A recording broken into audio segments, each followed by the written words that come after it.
Alright, so welcome to St Kilda. This is a dive site that I've always thought should be possible in the right conditions, but it's almost never good conditions to dive here. So there's been a little while where there's been light wind, so let's check it out.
Alright, so that was really good. We did a few dives here over the last little while. Probably the main thing here is weather conditions. So because there's that breakwater around the outside, make sure you do it on an offshore wind. So make sure the wind's coming across the top of the breakwater and out to sea, because otherwise you're going to get a lot of mess, like the visibility is going to be crappy, and you're going to get swell coming at you, which is not pleasant, especially near a breakwall. There's a few options of getting in, there's a few options of getting out, but the main thing to think about is the good visibility is on the outside of the wall. The marina section is absolutely terrible. you generally can't see anything much. On our way back, we kind of went across the north side of the marina, and that ended up being quite good. So the visibility was probably about 4 meters at most. It didn't take much for like a cloud of muck to come over us, and basically there was nothing but going up. One of the reasons why that marina area is so nasty to dive is there is this fine silt underneath everywhere, and because there's so many boats going in and out, it just gets kicked up. But if you try and double back on yourself and you're not doing frog kicks, you're going to get yourself into trouble. The visibility is going to get awful. So some tips for diving here. Look, I reckon it's probably okay to snorkel. The thing with this site is you kind of have to commit to it. Like, I'd probably recommend getting in the kiosk area just over here. So there's a little ladder you can sort of climb down if you're snorkeling. You can also sort of check out the conditions a little bit. So keep in mind, the conditions getting in will be terrible. You'll need to go round the outside of that rock wall, and after that, you'll be okay. The conditions are quite variable in terms of visibility around the whole outside of the rock wall. So we had a lot of muck as we went to about halfway, and then after halfway, it really cleared up quite a bit. To give you an idea, one of the things that caused us a few issues is that it's a long dive. So probably 20 minutes to get out from the shore just here at the tables on Pierce Street to the kiosk area. About 50 minutes dive to where basically I went, I'm gonna have to get out.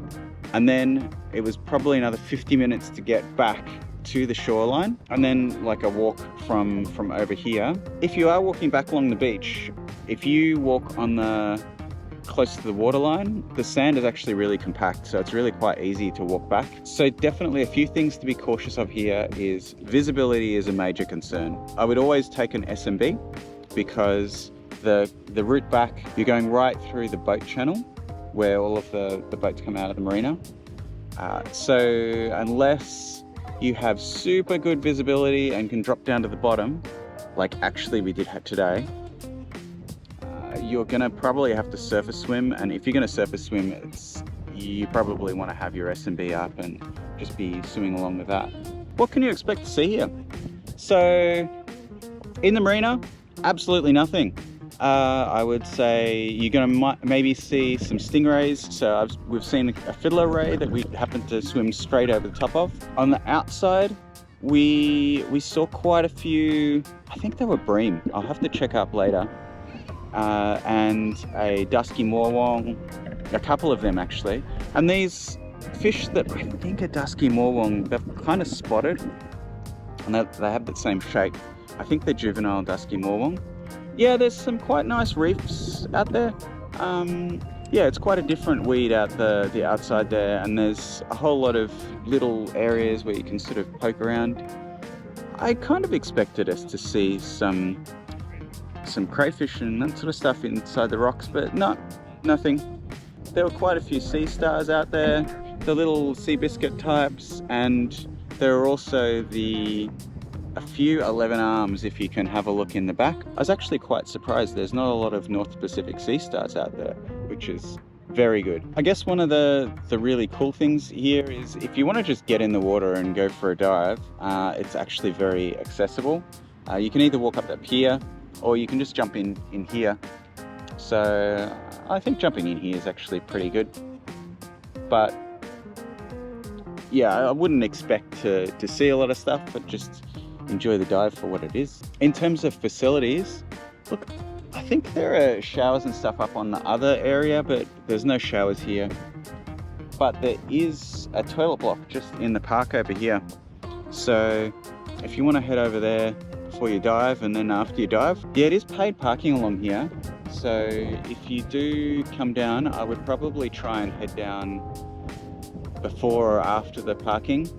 Yeah, but all around, not the worst dive. Probably better than you would expect for St Kilda. But look, it's nothing to some of the piers around Melbourne. I would probably even prefer to go to Princes Pier if you get the really good visibility that would enable you to come here. But yeah, hope you enjoyed watching the dive and seeing what's around here. It's always interesting to check it out. If you're interested, I would definitely check out our last video of Frankston Pier. So that was really nice. Lots of seahorses. Quite a stunning little dive. I wouldn't have expected it would have been that good, but what do you know? That's what happens when you try new places. Sometimes it's good, sometimes it's not. Anyway, see you next time.